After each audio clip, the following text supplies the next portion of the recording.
Welcome back to my channel. I'm Ashley, owner of Pie Eye Pastry Company, a cottage bakery in Mesa, Arizona, specializing in mini fruit pies and sourdough bread. Today I saw that Costco has dropped a new Appleberry pie, and I wanted to make an attempt to make a mini pie version and wanted to bring you along to see how this goes. Okay, so this attempt of the Appleberry pie, the things that I'm going to put in and you will need are your favorite either store-bought or homemade pie crust. So I've already made mine and measured it to my mini pie tins. The mini pie tins. And so for the filling, I think what we're going to do is I happen to have a large Granny Smith apple on hand. Typically, I do cut these into anywhere from a 1/2 inch to inch pieces so more can fit into the mini pie tins. So one large Granny Smith apple.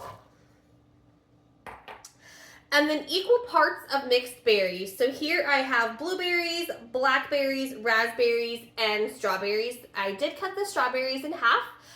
Again, just so there's more of the filling that gets into the mini pie.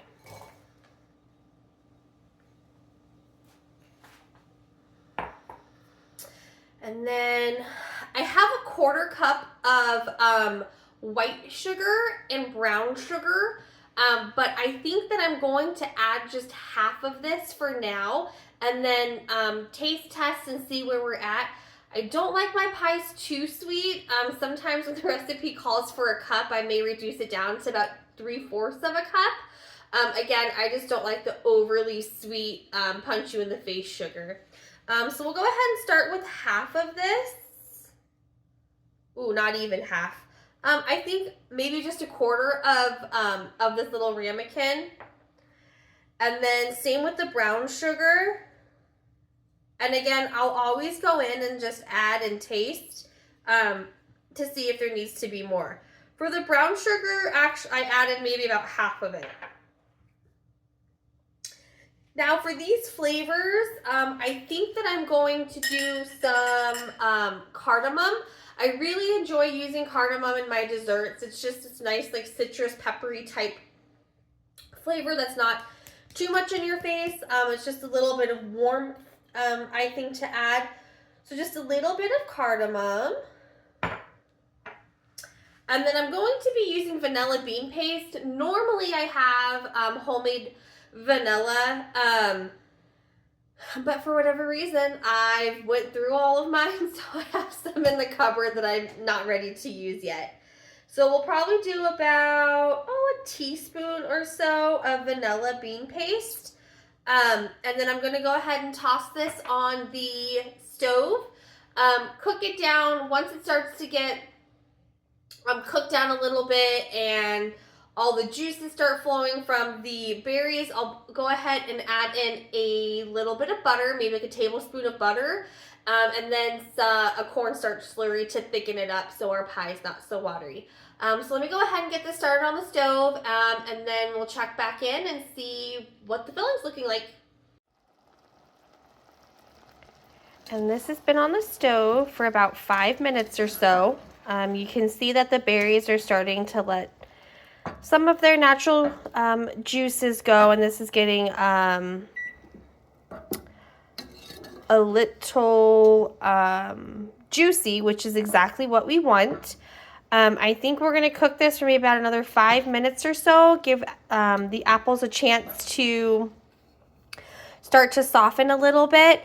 Again, because these are mini pies, it's not the same as your standard pie where these are in the oven for 45 minutes, an hour, to really give them a chance to soften while in the crust. So with mini pies, you want to make sure you cook the crust just a little bit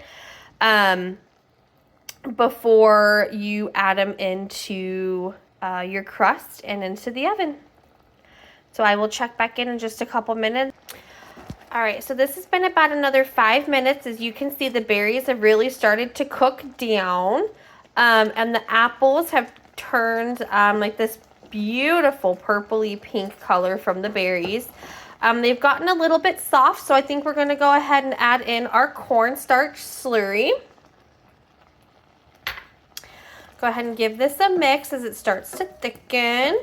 This happens fairly quickly just because there isn't as much liquid in here.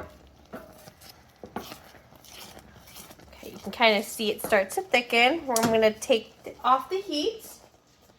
And I'm going to go ahead and add in my butter.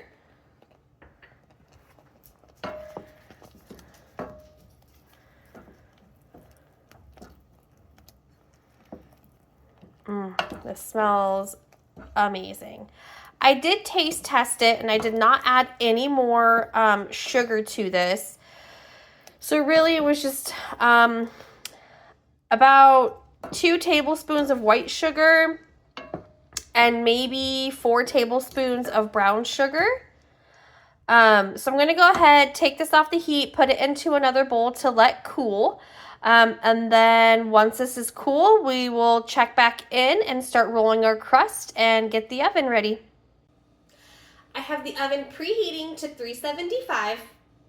While that's preheating, I'm going to go ahead and start rolling out the mini pie crust. Our filling is cooled. I just chilled it in the fridge.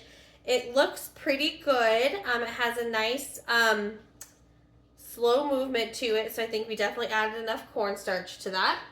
And then for the pie crust, I went ahead and measured out, since I do make mini pies pretty much every weekend. I already have the measurements of what I need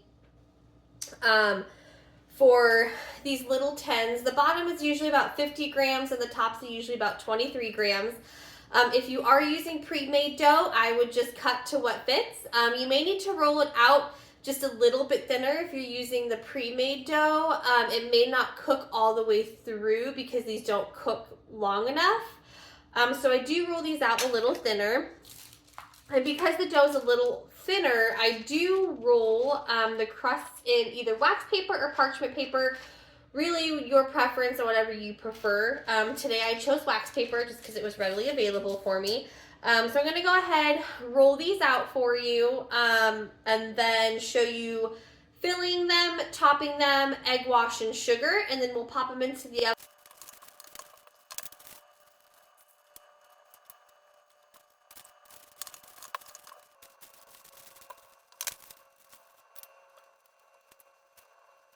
I should have put my crust back into the refrigerator. As you can see, I'm having some issues. Okay, now that I have the bottom crust in, I'm going to go ahead and fill them with the Appleberry pie filling. I am going to try to shoot for 5 pies, but I started with 4 just in case I didn't have enough filling. I wouldn't be wasting dough.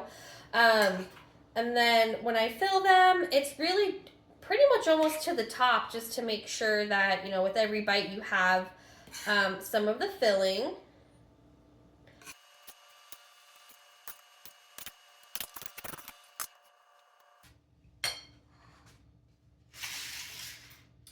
Okay, so it looks like I have enough for 3.5 mini pies. I'll go ahead and still top this one. Really just tonight my family's going to be taste testing to see what they think. So let me go ahead and get the tops on, mark them. I was going to do a lattice top, but I think I'm just going to do a full crust still with an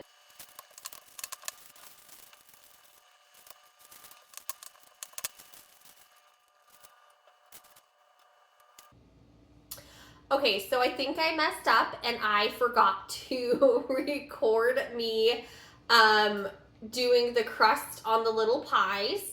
I usually just use a fork, crimp around the edges, take my thumb and just remove the excess. The excess can be used for another bottom crust. My kids are usually around and I just give it to them to play with, whatever works for you. But much like a large pie, you still want to put something on the top so it vents. I think for this one, I may just do just a little X on the top. And then we will egg wash, sugar. I use sugar in the raw. You could use really whatever coarse grain sugar you prefer. And then the oven's preheated to 375, and like I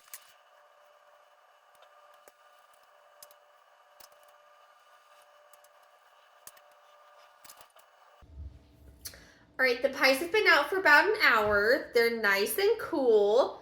This is what they came out to. You cook until they're nice golden brown. This took about 35 minutes or so. I do cover these with tinfoil for the first half of cooking just so they don't get super dark and they have time to cook. So let's try this.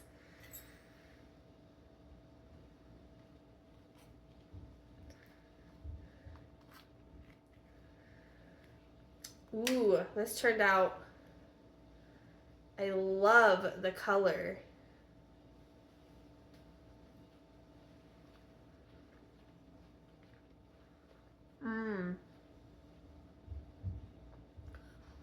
Adding that butter into the filling was really nice. The best part about mini pies is you can share this, or it can be one serving and no one can judge you.